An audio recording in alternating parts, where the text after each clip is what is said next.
জীবনের আকাঙ্ক্ষা কোনোদিন ফুরবে না। তাই আকাঙ্ক্ষার আগুনটাকে নেভাতে গেলে সবার আগে নিজেকে একটু আকাঙ্ক্ষা থেকে দূরে সরে আসতে হবে। আসতে কথা না। এই যে আজকে ইউটিউবে ছেলেগুলো সব এসেছে ভিডিও করার জন্যে, আমাকে কমিটি দাদা ভাই একজন গিয়ে বলল, দাদা ওরা সকলে ছুটে এসেছে ভিডিও রেকর্ডিং করবে, তো আমাদের একটা আর্জি আছে। আমি বলি বলুন। বলে আমাদের আর্জি, আমাদের মন্দিরে রাধা গোবিন্দের সেবায় ওরা যেন কিছু একটু দেয়। আমি বললাম আপনারা আলোচনা করুন, আলোচনা করে একটা সিদ্ধান্ত করে ওদেরকে জানান, ওরা সাধ্য মতো দেবে। তারপর আলোচনা হয়েছে, ওরা দিয়েছে। এখন দেখা গেল আমি যেইখানে কীর্তনে যাচ্ছি এরা শুধু ছুটে যায় 8-10টা ছেলে। তারপরে একদিনকে চিন্তা করলাম যে এরা যখন ছুটে যাচ্ছে তাহলে আমার ব্যবসা ভালো হচ্ছে, মানে আমার সঙ্গে এদেরও ভালো হচ্ছে, নাহলে ছুটছে কেন? মেদিনীপুর থেকে, হাওড়ার থেকে, ওই যে এসছে উত্তর 24 পরগনা, কেন আসবে? তাহলে আমি চিন্তা করলাম আমি যদি এই ব্যবসাটা আমার হাতে নেই তাহলে আমার আরেকটু প্রফিট ভালো হবে। মানে কমিটি তো যা দিচ্ছে দিচ্ছেই, 40-50 হাজার যা নিয়েই যাচ্ছি কমিটির পকেট কেটে। আবার যদি ক্যামেরা একটা কিনতে পারি তাহলে আর আমাকে ধরে কে? আমি এই চিন্তা করে কি করলাম, হঠাৎ করে একটা ক্যামেরা কিনে লোক একটা রাখলাম, আসর থেকে ঘোষণা দিয়ে দিলাম আমার কীর্তন ভিডিও করা যাবে না। আর যারা একটু সম্মানী তারা আবার বোর্ড দিয়ে দেয় পিছন দিকে, দয়া করে ক্যামেরা বসাবেন না। বোর্ড দিল, এরা এলো, দাদা করবো। আইলো না, হবে না ভাই, আমারটা আছে। কেন? আমারটা ছাড়লে আপনারা দেখবেন মোটামুটি কিছু পয়সা হলে ওটা আমার অ্যাকাউন্টে গিয়ে ঢুকবে। শালা এত নিচে নেমে গেছি আমরা, হ্যাঁ? মরতে মরতে সংসারের ভালো চাইছে। আমি LICর কথা বলছি, বেঁচে থাকলে 20 লাখ, মরে গেলে 40। যেদিন থেকে বউ জানতে পারলো যে আমার স্বামী বললে আমি 40 পাবো, ও ঠাকুরকে ফুল দিচ্ছে আমার স্বামীকে তুলে নাও। বলে স্বামী গেলে স্বামী পাওয়া যায়, টাকা গেলে টাকা পাওয়া যাবে। কি উন্নতি হয়েছে আমাদের! ছি, এর থেকে শুকর হলে ভালো হতো। তার একটা হিসেব আছে, আমি কমিটির কাছ থেকে নেব, কীর্তনে যাওয়ার সময় আবার আঁচল পেতে দেবো। যত লোক বসেছে 10 টাকা করে, কেন মানুষ জানে হরিনাম এমনি শুনতে নেই দক্ষিণা। আরে 1 টাকা কেউ এখন আর দেয়নি, লজ্জা লাগে। মিনিমাম 5 টাকা তাও দেয়। আবার তারপরে ক্যামেরা একটা কিনে বসিয়ে দিই, আবার সেখান থেকে পয়সা। লোভে পাপ, পাপে তাপ। একদিন যে ভগবান সেবা করে যায়, থালায় অর্ধেকটা অন্ন থাকে না, গ্লাসে অর্ধেকটা জল থাকে না, বাটিতে অর্ধেকটা ব্যঞ্জন থাকে না, কিন্তু আজকে যেমন দিয়েছিল সব সেইভাবেই ধরা আছে। আজকে ভগবান সেবা করেননি, তাই রামানন্দ স্বামী প্রেমানন্দকে ডেকে জিজ্ঞাসা করছে, প্রেমানন্দ আমি তোকে যেমন ভাবে বলেছিলাম তুই সেইভাবে? হ্যাঁ গুরুদেব, আপনি যেমন ভাবে আমাকে বলেছেন আমি সেইভাবে সেবা করেছি। আচ্ছা তাহলে কি আমার সেবা দিতে কোনো ত্রুটি হয়েছে? বারবার ধরে প্রেমানন্দকে জিজ্ঞাসা করছে। হ্যাঁ প্রেমানন্দ বলতো, আমি তোকে। আসতে মনে রাখবে, জীবনে 3 জায়গায় মিথ্যে কথা বলতে নেই। এক হচ্ছে গুরুদেবের কাছে, এক হচ্ছে নিজের পিতামাতার কাছে, আরেক হচ্ছে নিজের শিক্ষক শিক্ষিকার কাছে। জীবনে এই 3 জায়গায় যদি কেউ মিথ্যে বলে তাহলে সে কিন্তু জীবন থেকে অনেকটা দূরে পিছিয়ে পড়বে। প্রেমানন্দকে বারবার করে যখন রামানন্দ স্বামী জিজ্ঞাসা করছে, আমি তোকে যেভাবে বলেছিলাম সেইভাবে ভিক্ষা করেছিস তো? প্রেমানন্দ বলছে, হ্যাঁ গুরুদেব আমি সেইভাবে ভিক্ষা করি। অনেকবার করে বলার পর রামানন্দ স্বামীর মনে হচ্ছে প্রেমানন্দ কোথাও গিয়ে যেন মিথ্যে কথা বলছে। আর এইটা ভেবে সঙ্গে সঙ্গে রামানন্দ স্বামী প্রেমানন্দের হাতটা নিয়ে নিজের মাথার উপর দিয়ে বলছে, প্রেমানন্দ আমার মাথার উপরে হাত দিয়ে সত্যি সত্যি করে বলতো, আমি তোকে যেমন ভাবে বলেছিলাম তুই সেইভাবে ভিক্ষা করেছিস? যেই বলে উঠল আর প্রেমানন্দ মিথ্যে বলতে পারল। কি বলছে? গুরুদেব আপনি হ্যাঁ বল বল বল, তুই এতক্ষণ তো বলছিলি আমি তোকে যেমন করে বলেছি সেইভাবে ভিক্ষা করলি, আমার বল। অনেকবার করে বলার পর এইবারে প্রেমানন্দ আসল সত্যিটা বলছে। আমি কেমন করে ভিক্ষা করেছি জানেন? ঝড় বৃষ্টি বজ্রপাত দুর্দৈব দেখিয়া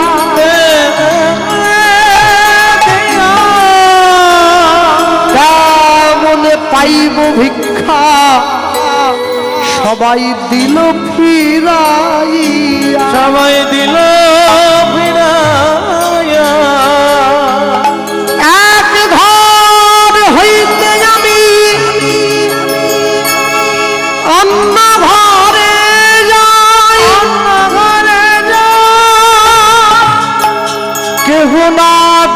যে ভিক্ষা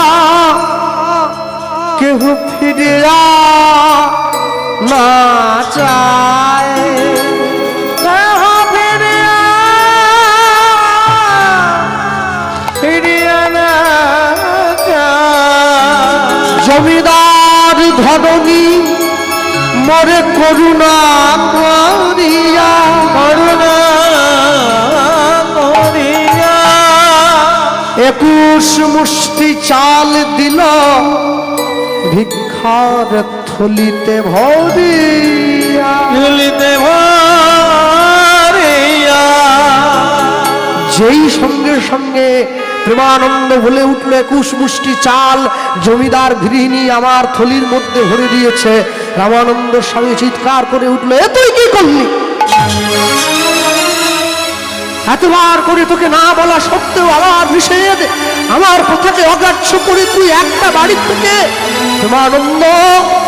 রামানন্দ স্বামী তখন করে হায় হায়,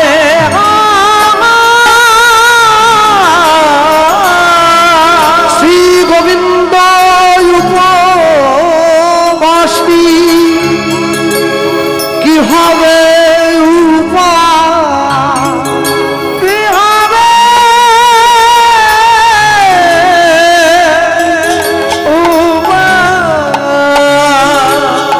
এতদিনের আমার কষ্ট, এতদিনের সাধন ভজন, আমার গোবিন্দ সেবা এক নিমেষের মধ্যে তুই নষ্ট করে দিলি।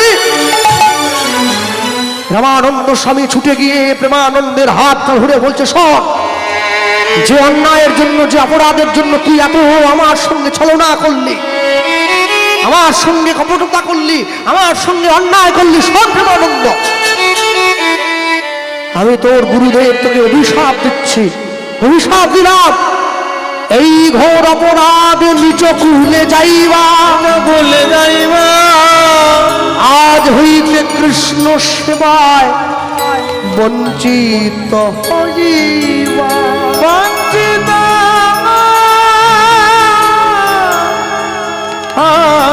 হইবা। এই ঘোর অপরাধে নিচ কুলে যাইবা, আজ হইতে কৃষ্ণ সেবায় বঞ্চিত হইবা। পরবর্তী জীবনে তোমার যেখানে জন্ম হোক প্রেমানন্দ, তোমার জন্মটা নিচু ঘরে জন্ম হবে, আর ব্রাহ্মণ ঘরে নয়। প্রেমানন্দ ছুটে গিয়ে গুরুদেবের চরণটা জড়িয়ে ধরে বলছে, গুরুদেব, আমার নিচু ঘরে জন্ম হোক, আমার দুঃখ নাই, আমি চণ্ডালের ঘরে যাই তাতে আমার দুঃখ নেই, আমি কৃষ্ণ সেবায় বঞ্চিত হব তাতে আমার দুঃখ নেই। আমার দুঃখটা কিসে জানেন? আমি যেন আপনার চরণ ছাড়া না হই। প্রেমানন্দ গিয়ে রামানন্দ স্বামীর চরণটা জড়িয়ে ধরেছে, রাগে গড়গড় করে রামানন্দ স্বামী বলে উঠল, আমার পাটা ছাড়, পাটা ছাড়। অনেক করে বলার পর যখন প্রেমানন্দ পাটা ছাড়ছে না, রামানন্দ স্বামী কাঠের খড়মটা নিয়ে এসে প্রেমানন্দের পৃষ্ঠে আঘাত করছে, পাছা আর পাটা ছাড়, বারবার ধরে আঘাত করছে। প্রেমানন্দের কোমল পৃষ্ঠ দেশটা ফেটে গিয়ে দরদর করে রক্ত গড়িয়ে পড়ছে। যন্ত্রণায়, দুঃখে, ব্যথায় অস্থির হয়ে প্রেমানন্দ রামানন্দ স্বামীর পাটা ছেড়ে দিয়েছে। দূর হয়ে যা, আমার আশ্রম থেকে দূর হয়ে যা, থাকবি না, যা। তোর মতো দুরাচারী, তোর মতো ব্যভিচারী, তোর মতো গুরু বিদ্বেষী, তোর মতো ছল কপট দুরাচার লম্পটের মুখ আমি দেখতে যেন না পাই আমার আশ্রমে, যা। প্রেমানন্দের মনে বড় ব্যথা লেগেছে, গুরুদেব, আমি কিন্তু নিজের জন্য ভিক্ষা করিনি, আমি গোবিন্দ সেবার জন্য ভিক্ষা করেছিলাম।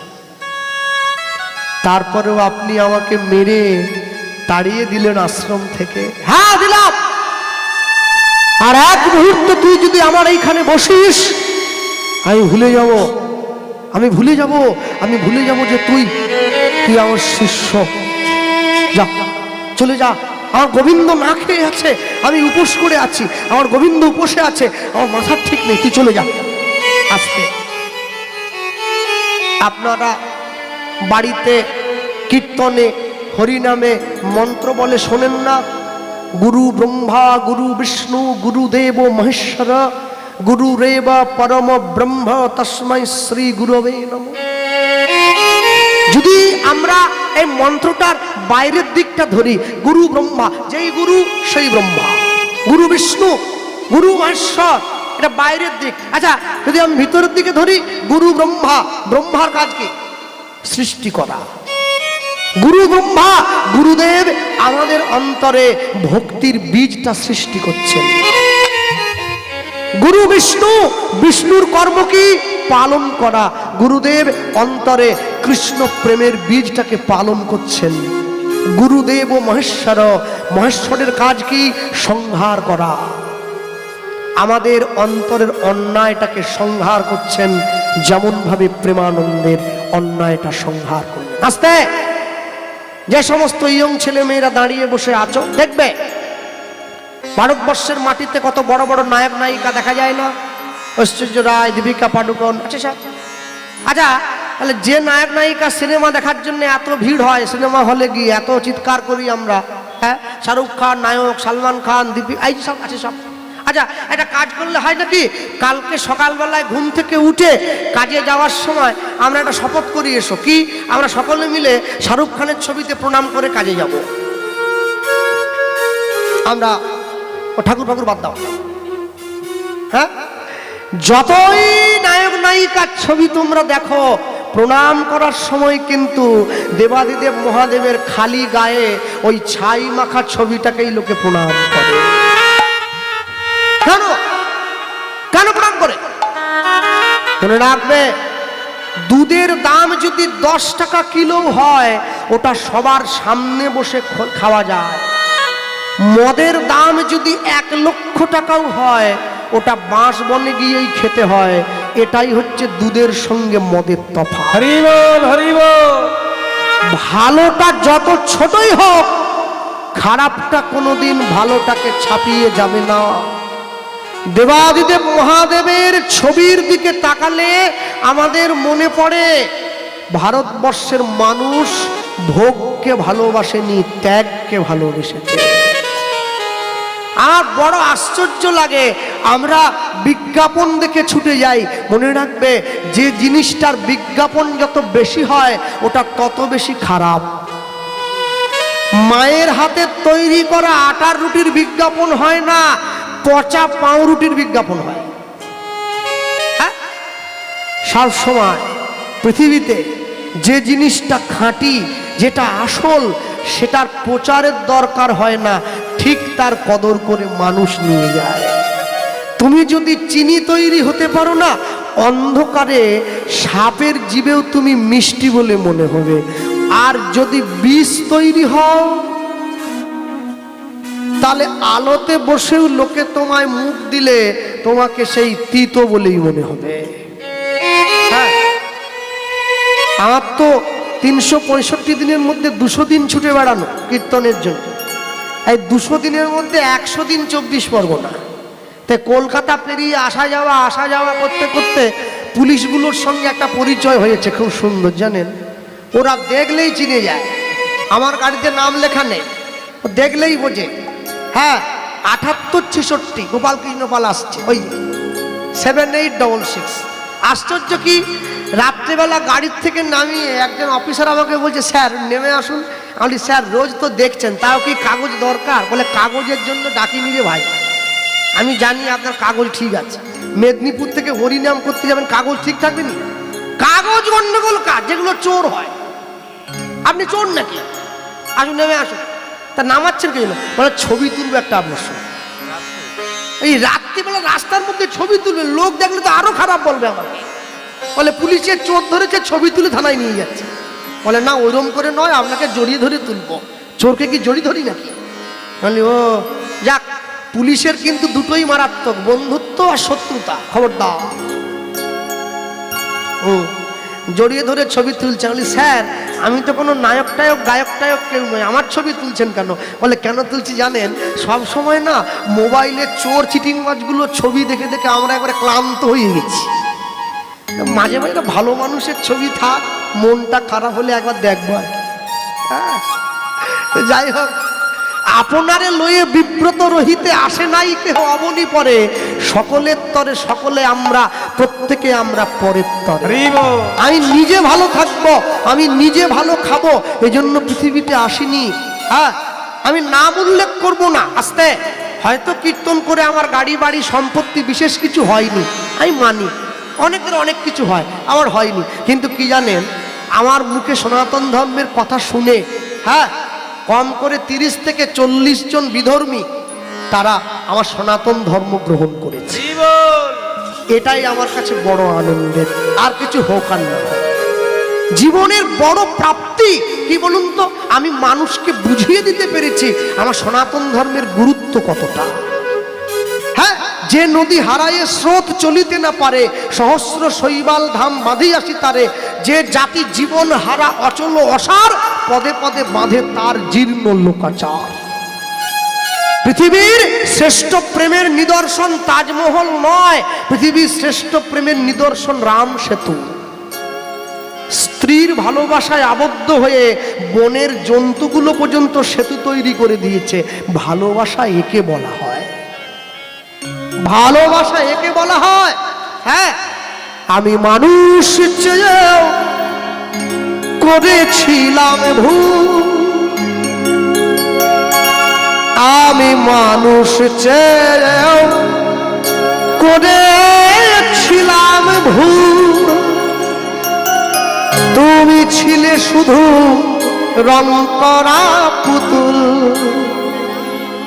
আমি মানুষ চেয়েও করেছিলাম ভুল। তুমি ছিলে শুধু রং করা পুতুল, আমার ভুল ভাঙাতে মনের ওপর পর্দা দিলে টেনে। আমি দুঃখ পেলে খুশি হলাম জেনে, আমি দুঃখ পেলে খুশি হলাম জেনে। এই যে মায়েরা বসে আছেন, নিজের বাড়ির সন্তানদেরকে সনাতনী শিক্ষায় সংস্কারে আবদ্ধ করবেন। প্রত্যেকে তুলসীর মালা গলায় পরবেন। অনেকে আমায় বলে কৃষ্ণবাবু আমরা যে মাছ খাই, খান না, সব খাবেন, যার যা মনে চায় তাই খাবেন। মাছ মাংস ডিম পেঁয়াজ রসুন সাপ টিকটিকি হিরগি সব খাও, সব খাও। তুলসীর মালা গলায় দাও। যারা নিরামিষ সেবা করে মালাটা কণ্ঠের সঙ্গে লাগিয়ে পড়বে, যারা আমিষ সেবা করে কণ্ঠের থেকে নামিয়ে পড়ো, তবে পড়বে। কেন জানো, তুমি যদি লাইনে না দাঁড়াও তো ডাক পাবে কি করে? একটা 10 বছরের ছেলে নামাজ পড়ে, আর হিন্দু বাড়িতে 80 বছরের বুড়ো সে হরিনাম করে না। আনন্দ আর নেই কো যেখানে, শুধু মুখের হাসি সাজিয়ে রেখে কাজ কি সেখানে। এই বুকের জ্বালা বুকেই গোপন করে, এই বুকের জ্বালা বুকেই গোপন করে, বল লাভ কি হবে নকল মালা পরে। আমার সাজানো এই বাগানটাতে তুমি পর্দা দিলে টেনে, আমি দুঃখ পেলে খুশি হলাম জেনে, আমি দুঃখ পেলে খুশি হলাম জেনে। তুমি নিজের মুখে বললে যেদিন সবই তোমার অভিনয়, সত্যি কোনো কিছু নয়। আমি দুঃখ পেলে খুশি হলাম জেনে, আমি দুঃখ পেলে খুশি হলাম জেনে। প্রত্যেকে যারা বসে Please subscribe my YouTube channel and like, comment, share please.